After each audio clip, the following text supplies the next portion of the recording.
Right, I've already got 3 layers of 410 by X in here. 1, 2, 3 layers. Just quickly show you how we wet out the last layer. So we dribble some resin into the mold and we just work this through the 410.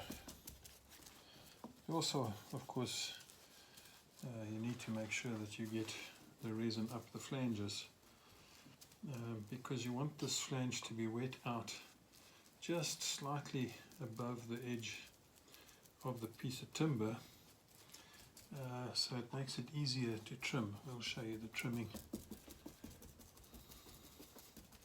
as well, and that we wait until it gets to the green stage before we trim. So just making sure that there's enough resin up these flanges and the fabric is wet out. If it's dry bits of fabric, it's harder to cut. So we're just making sure that it goes up the sides. Now I'm still going to put 1 layer of 163 gram down.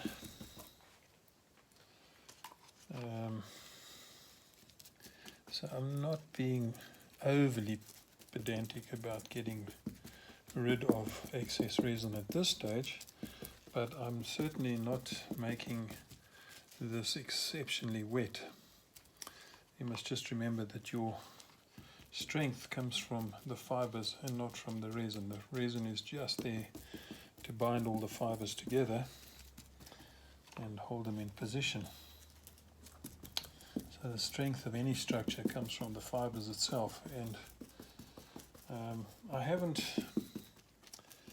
bothered or worried too much in this instance with this particular mold to I've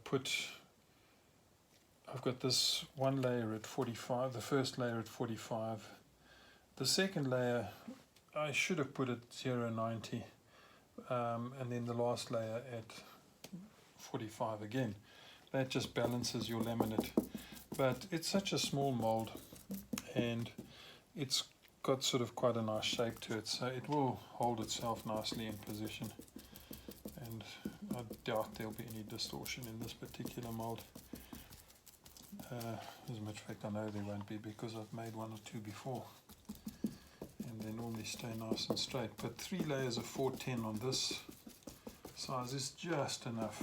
If it was much bigger than this, if it was a wing mold and I needed much more rigidity, I'd probably go about 5 layers of 410 by X,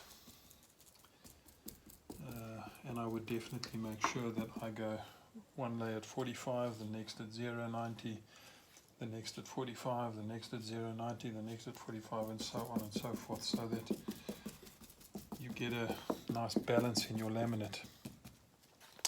Right, just making sure that everything is nicely wet out, no dry spots, especially over the joints here. And the joints are very, very small. I mean, they're probably 5 to 10 millimeters maximum, the overlaps. The nice thing about this fabric as well is it sort of frays up on the end and binds itself into each other nicely, so I don't end up with big thick lumps or joints or resin. Right, so we're just making sure that everything is wet out, and you can see how quick that was. I mean, that didn't take more than a few minutes to wet out this whole lot. Now, the final thing is a 163, and the reason for the 163 is, despite the fact that this fabric is now nicely pushed down, these little ends still tend to fray up just a little bit, and they can puncture your bag quite easily. So by putting a 163 over the back of this, I kind of prevent that. I make a smoother, nicer finish, and it's easier just to sand off any rough spots or any sharp points, so that when I put this into the bag, there's no glass protrusions that can poke holes through the actual bag itself. Also, of course, you could finish this with peel ply. You could put a layer of peel ply over this if you want to, but this is kind of balancing the laminate in a way that I've got 163 and then 3 layers of 410 and then a 163. So although they're not orientated in strange or at 45 degrees to each other, they all in the same direction. It still makes for sort of a balanced laminate in that it's evenly distributed. What's on the one side of the center line is basically the same as on the other side of the center line, because it's 3 layers of 410. The middle of the middle layer of 410 is the center line of this actual laminate. Okay, so let's just continue putting the 163 gram glass in here. Now, in total, for this particular mold size, I have mixed 250 grams of resin. There's a little bit left over in the cup here. That was all the resin that I used for wetting out, for making the coupling coat, the fillets, and the wetting out. So it's 250 grams of resin in total.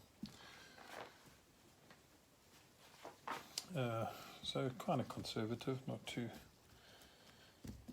exorbitant with the amount of resin. And you'll notice that this 163 is also absorbing a lot of resin from the resin that's already done. So I probably won't put any more resin into this laminate unless I absolutely need it, because I don't want a wet, sludgy laminate. It's got to be nicely, not dry, but you don't want shiny, wet patches of resin sitting in here. It's just the strength comes from your fibers and not your resin, and too much resin can lead to too much shrinkage. Right, so starting on this end, because this went down first, I will use the resin that's already in the mold to absorb up into this 163 gram. And if absolutely necessary, and you'll notice I'm sort of stippling as I'm doing this. So what I'm going to do now is stop the video, let me finish this, and then there's just one final little step that I want to show you. Okay, get the resin off my fingers so I can switch off my phone, my camera.